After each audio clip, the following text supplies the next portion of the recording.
Bonjour à tous, bonjour mes amis, je vous fais cette vidéo pour vous parler de Sassou Nguesso, l'homme qui rêve toujours de présider un jour le Congo et pour cela il est prêt à payer tous les prix. Sassou Nguesso n'a jamais présidé le Congo au sens d'un président, exactement comme Paul Biya n'a jamais présidé le Cameroun. Moi, je n'ai jamais parlé de Sassou Nguesso pour les raisons que ma mère m'interdit de dire ici. Mais si ce monsieur a piqué mon attention, ce n'est pas à cause des souffrances qu'il inflige au peuple congolais comme Paul Biya inflige au peuple camerounais. Ce n'est pas pour ça. C'est parce que ce monsieur vraiment s'inscrit dans le sillage de Paul Biya, prêt à vendre la SEMAC pour un autre mandat. Je le dis à tous ceux qui veulent bien l'entendre. Même si on donne 100 mandats à Sassou Nguesso et à Paul Biya, ils ne pourront jamais présider ces pays-là. Parce que ce sont deux entités qui ont été sélectionnées par la France comme étant de véritables dociles qu'on peut manipuler à souhait. Mais un mandat de plus pour Sassou Nguesso, pourquoi faire? Il ne peut pas présider le Congo. Donc, dans cette vidéo, je vais vous montrer comment cet homme a trahi le communisme. Il a trahi le Congo et il a trahi la SEMAC.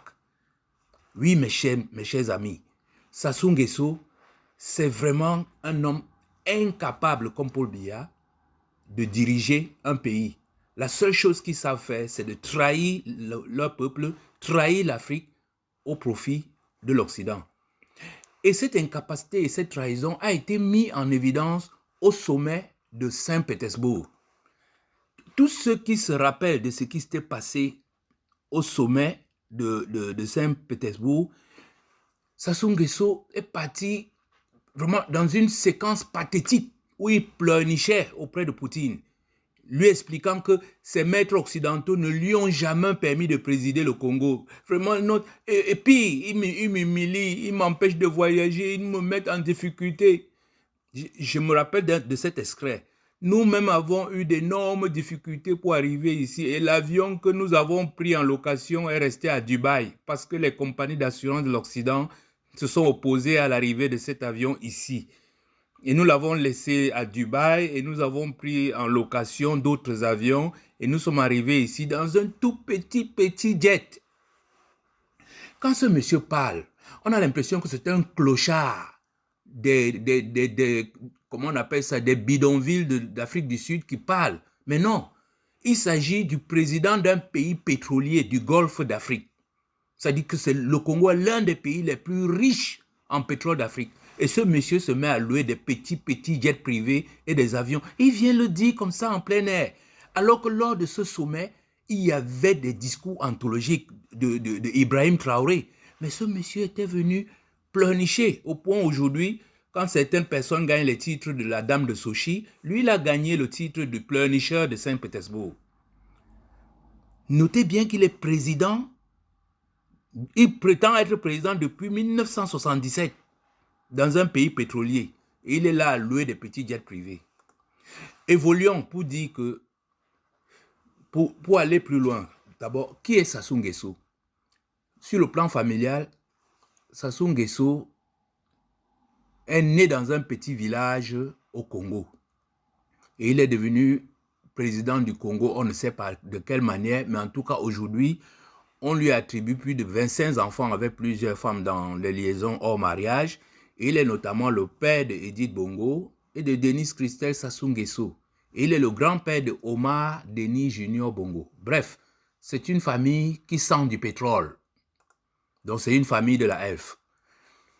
Sur le plan de la longévité au pouvoir, sachez que cet homme-là est dans les arcanes du pouvoir depuis 1960 parce qu'il faisait partie de la mouvance d'officiers progressifs conduite par Marien Ngouabi pour développer le Congo.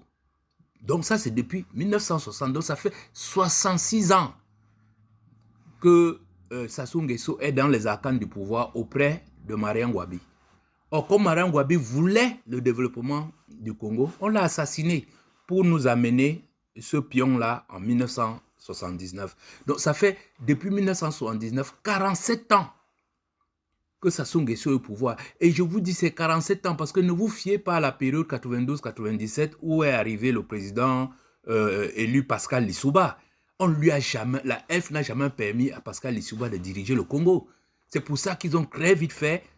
Je crois que Lissouba a dirigé le Congo pendant 1 an, le temps de voir tous les sales contrats que Sassou Nguesso avait signés. Il a dit, mais c'est impossible de diriger un pays avec ce genre de contrat. Et du coup, on a demandé à Sassou de monter une rébellion jusqu'à son renversement. Et depuis, il s'est remis en place, livrant tout le pétrole congolais aux Français. Donc c'est depuis 47 ans que Sassou Nguesso est président du Congo. Mais malheureusement, il ne préside pas, car il est totalement manipulé par les Français.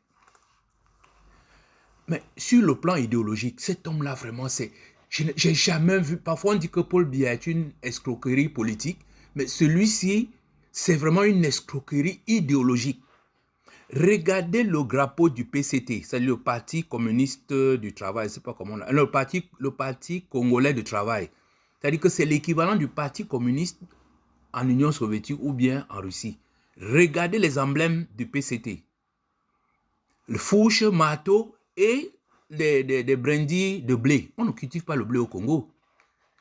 Mais il a copié avec l'étoile. Je vous dis, regardez à gauche et à droite, vous allez voir l'emblème du Parti communiste de l'Union soviétique et l'emblème du PCT. C'est identique.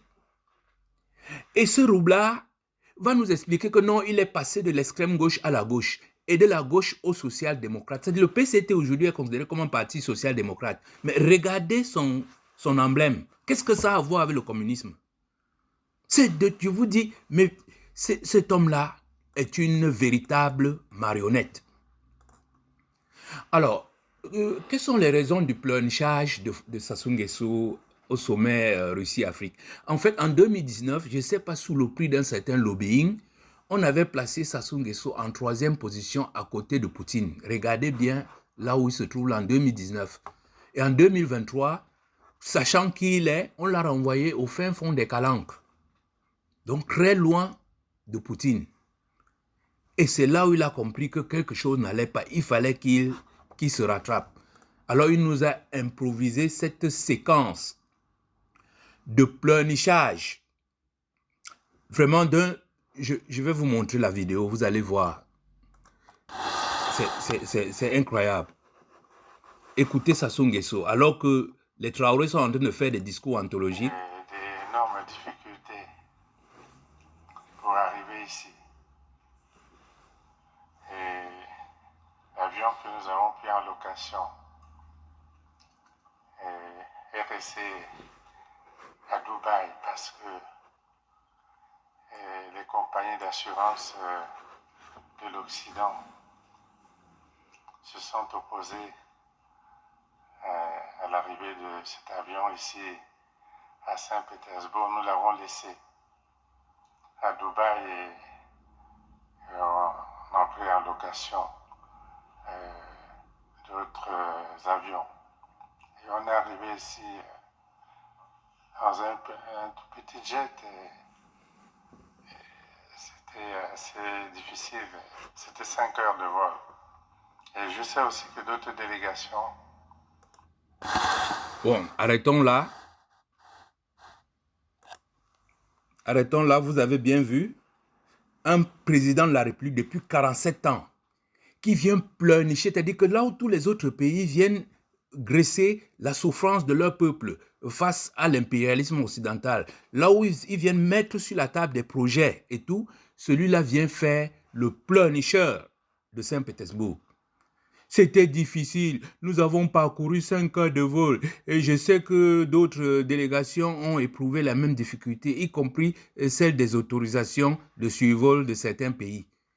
Mais mon cher ami, 47 ans, tu n'as pas d'avion. Je vous dis, cet homme-là, c'est une photocopie de Paul Biya.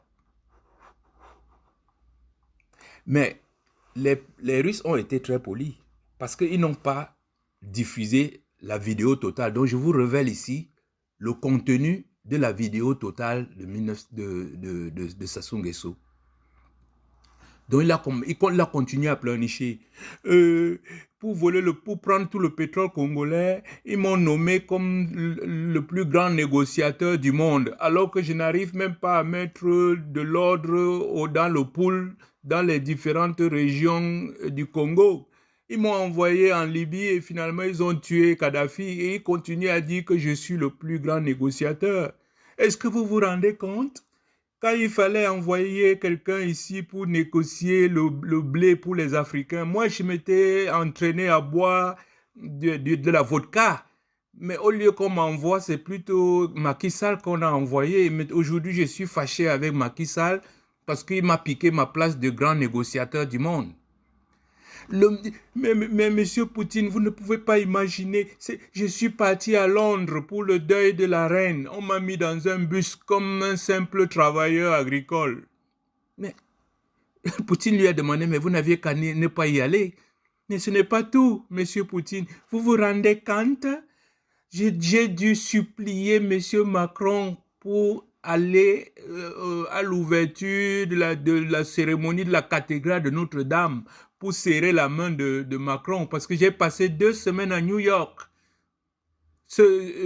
Comment on l'appelle, Donald Trump n'a même pas osé me recevoir. Heureusement que le président Macron m'a invité à cette cérémonie de commémoration de la cathédrale de Notre-Dame. J'ai pu serrer la main de monsieur Trump. Vous vous rendez compte? Et ce n'est pas tout. Maintenant, pour le prochain mandat que je souhaite obtenir, ils m'ont forcé à demander qu'on rapatrie tous les avoirs africains, tous les avoirs de la CEMAC, avant qu'ils dévaluent la monnaie. Vous vous rendez compte? Et 2 semaines après, paf, la CEMAC ne peut plus fonctionner parce qu'elle n'a plus les moyens. Tant d'humiliation, papa Poutine. Vraiment, je ne sais plus ce que je vais faire. Mais vous n'avez qu'à démissionner. Ah bon non, je ne peux pas démissionner. Je veux présider le Congo, au moins pour un jour. C'est ainsi que Sassou Nguesso a sorti son idée géniale pour cette année, pour son prochain mandat. Il va mettre tout le Congo en 5G. Cet homme est perdu, comme Biya. Et là, aujourd'hui, il fait la campagne sur la 5G. Il dit que MTN Congo confirme 50% de couverture 5G. C'est un roublard. Voici la réalité que je crois que les Congolais le savent, mais aux Africains qui me suivent, la réalité est que la couverture électrique d'électricité au Congo est de 41%. Donc, quand vous n'avez pas d'électricité, rien d'autre ne fonctionne. La couverture Internet, on nous explique que ça va même jusqu'à 60%, mais alors que tout le monde sait que dans certaines zones, ça n'atteint même pas 5%. Dans les zones rurales, ça n'atteint même pas 5%. Alors que le chômage dans ce pays est à près de 60%, un président qui voyage partout dans le monde pour mendier vient nous parler de 5G. Qu'est-ce que la 5G va apporter à un agriculteur au fin fond du Congo? Qu'est-ce que la 5G va apporter à un jeune chômeur dans les rues du Poul ou de la capitale Brazzaville? Rien. C'est un roublard. C'est pour ça qu'il a vendu la CEMAC cette année. Si on ramène tous ces avoirs qu'il y a à l'étranger en zone CEMAC, le franc CFA sera dévalué le même jour. Et il aura mérité son mandat, tel que lui ont commandé ses maîtres. Et je vous le dis une fois de plus, si je parle de Sassou Nguesso aujourd'hui, ce n'est pas pour un autre mandat. Il ne va jamais présider le Congo. Il sera président, mais il ne va jamais présider le Congo. Le drame qu'il y a avec lui et Paul Biya, c'est qu'il sacrifie nos peuples, nos régions, nos économies pour des fonctions qu'il n'exerce pas. C'est ça qui est dramatique dans la chose. Paul Biya a signé les accords, les APE, qui ont ruiné toutes les économies de la zone CEMAC. Tout ça pour avoir le mandat de 2018. Et le revoilà encore aujourd'hui, qu'on prétend qu'il a gagné. Mais pourquoi faire? Regardez Paul Biya, c'est un légume perdu. Il est comme Biya. Je vous dis, Sassou Nguesso est un homme perdu comme Biya.